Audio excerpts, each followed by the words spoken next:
Well, I'm very depressed. White Lotus season 2 has just finished. What a finale. I mean, there really hasn't been a TV show with such strong female protagonists since Sex in the City. And I think I, like many people, have been absolutely fascinated by the likes of Portia, Daphne, Harper, and Tanya. So I thought, why not do a reaction video, given that we get snippets of some of their beauty practices through the show. I even saw an article Into the Gloss going into what was on Harper's and her partner's bathroom shelf. So let's take it case by case, have a look at their skin, see what they're doing right and maybe what they're doing wrong, and think about what the ideal skincare routine for them would look like. Now let's start with Daphne. I think for many, she's the most interesting, complicated, and appealing character in many ways. What with her Prada outfits, her poochy bikinis, and her general let's get on with it and be positive vibes. No matter what's happening, no matter where her husband's roaming eyes or hands are wandering, she has a way of making it so that she gets even rather than wants to take revenge. So what we can see is that while her skin, for someone in their, I would say mid-30s, is pretty good in terms of tautness, there's no visible sagging anywhere. And what's really interesting is that the under eye area is pristine. And that's despite having fair skin. She's got quite an animated face. And whilst, you know, here and here there is good movement, I still suspect she might have had a little Botox to just dampen down those movements. Here she's very good indeed, especially when we take into account the fact, if we look at her fair skin, there is a lot of pigmentation going on here. Look at her chest, look at her shoulders, and look at the forehead and cheekbones. This is somebody who enjoys a boat day. The other thing to say is that Daphne is very rarely seen without makeup, even when she's at the beach. So methinks she might be sacrificing her full factor broad spectrum SPF 50 for a little tinted moisturizer with SPF 25. So I think she's embraced the tan, and perhaps she's being a little bit more careful now as a grown-up than she was as a teenager, but there's definitely signs that she's living in the moment rather than safeguarding her fair skin for the future. Now, why we don't see much of the way of her actual products, methinks she's something of a beta girl, and that she probably subscribes to the Goop newsletter, where what I think Daphne really needs is to stay away from clean beauty and to embrace a proper evidence-based skincare routine. What I mean by that? Well, firstly, forget that she's in Sicily on holiday. She should be using SPF 50 broad spectrum every single day, applying it generously and making that really part of her religion. Then we should be looking at ingredients to help target and prevent hyperpigmentation. She's clearly prone to it. And we should be looking at for the classic ingredients of vitamins A or retinoids, niacinamide or vitamin B3. And in my book, azelaic acid is the next most important ingredient she should think about. She has quite thin, sensitive looking skin potentially, so I'd probably suggest she starts with something over the counter rather than going straight in for something prescription grade. But Daphne, you should be slip, slap, slopping on the sunscreen. Now, let's move over to Harper. Now, at the beginning, Harper comes across as a bit of a good, if not slightly grumpy girl. She is wearing her hat, she's wearing sunglasses, she's generally in the shade.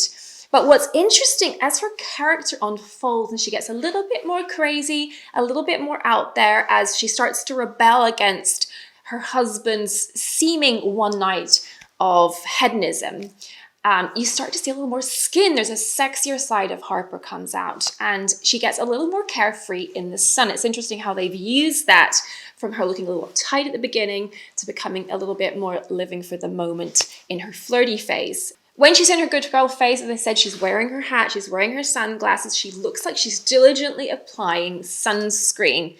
And we've had a little sneak into her bathroom shelf because of that whole situation with the condom wrapper. We've gotten to see that she's into her products, she has some Kiehl's going on, she has some Clarins, so she's very into her hydration. There's even some trendy Korean peach and lily toner with some acids in there. So We can tell that Harper takes care of her skin. It's firm, it's even toned, but I think we could do a little more for Harper on the brightness factor. At times her skin can look a little dull and sallow. And whilst I think she's doing daily SPF on a regular basis, I think she could also benefit from some extra vitamin C brightness and a retinoid at night, and possibly even a little something to tighten and firm. We can see an early nasolabial crease, and I can definitely see signs that she's had some Botox. So it's whether or not we can get a little bit of something firm and lifting in the lower face to marry out what is really essentially very good skin. Now let's move on to Porsha.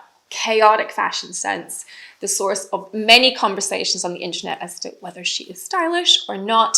And generally speaking, her character is a little bit lost, and she's frequently seems to get caught out sleeping in her makeup with panda eyes, clearly having not removed her makeup the night before. However, she's meant to be around 28, and for a 28-year-old who's enjoying life on holidays, she seems to be weathering it very well. Her skin looks good, it looks bright and hydrated. She doesn't seem to have any breakouts in her lower face, got amazing brows going on. So I would say that Porsha needs to focus on doing the simple things well. Right now, the single most important step for her is using sunscreen every day, using it properly. This is the most impactful thing she can do in her late 20s. The next thing she can think about is just a good basic cleanser and moisturizer routine to help maintain skin barrier function. And she might want to pop a little alpha hydroxy acid in there for extra brightness and glow. Given that 28, she's probably really into her makeup. But also she might want to have an anti-blemish solution on standby. Those late nights without removing her makeup may well take their toll at some point. Now, let's move on to magnificent Tanya. Tanya, who is played by Jennifer Coolidge, who is now 61. Can you believe it? From the days in American Pie as Schiffler's mom, the absolute sex bomb that she was, through to Legally Blonde, Bend and Snap. I think we all remember that one. And then recently with The Watcher with Naomi Watts, and now the 2 seasons of White Lotus. She was in the first season. She's the only character to transfer into the second season in Sicily. And she's just fascinating. She owns every single scene that she's in. And her character is this amusing mixture of like completely removed from this world and like what normal people experience. Every so often has a little moment of utter clarity and sanity, and you think, you could easily underestimate her. Now, in terms of the way she looks, yes, I mean, there's definitely been a little tweaking going on here. I suspect she's had a little something to address volume and tautness. And, she's 61, but she still has that same voluptuous pin-up girl kind of beauty. And when she's on the screen, you just can't take your eyes off of her. Now, the thing is, I think when it comes to her skin, though, in both seasons, she tends to always be careful. She's got a big hat on. She's got the sunglasses on. She's in the shade. You definitely get the feeling that she's doing her very best to preserve her collagen. So I think that's super important. She's making all the right moves to preserve and keep her skin bright and firm. Now, when you look in close, of course, there are changes around the eyes and changes around the mouth that suggest she needs to be working hard with her skincare routine. So absolutely, she's a candidate for tretinoin, prescription grade retinoids to help maintain and prevent collagen loss. She might even be a candidate for something like resurfacing laser to help improve the smoothness around the mouth and the eyes. And indeed, she may also benefit for something like Profilo, which will help improve skin laxity. Additional brightness is a given, and just overall keep her skin looking bright and perky. But I think for her, hardcore retinoids, antioxidants like vitamin C, so I'd probably recommend something like SkinCeuticals CE Ferulic, maybe even the full Obagi Nuderm system if there's any evidence of pigmentation lurking beneath what looks to be very even skin tone, and of course, an absolute religious habit with daily SPF.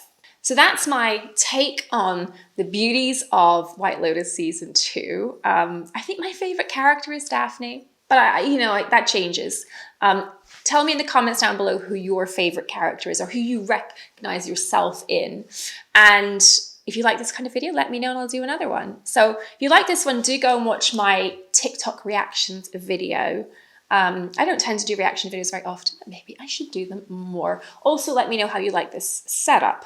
And I hope the sound has improved for you guys who very helpfully commented that last 2 videos sound wasn't great. We're working in a room with very high ceilings. I need to improve this setup, and I will as I get my second bedroom downstairs in a fit shape for filming. Anyway, thanks for watching today, guys. Hope to see you again very soon. Bye for now.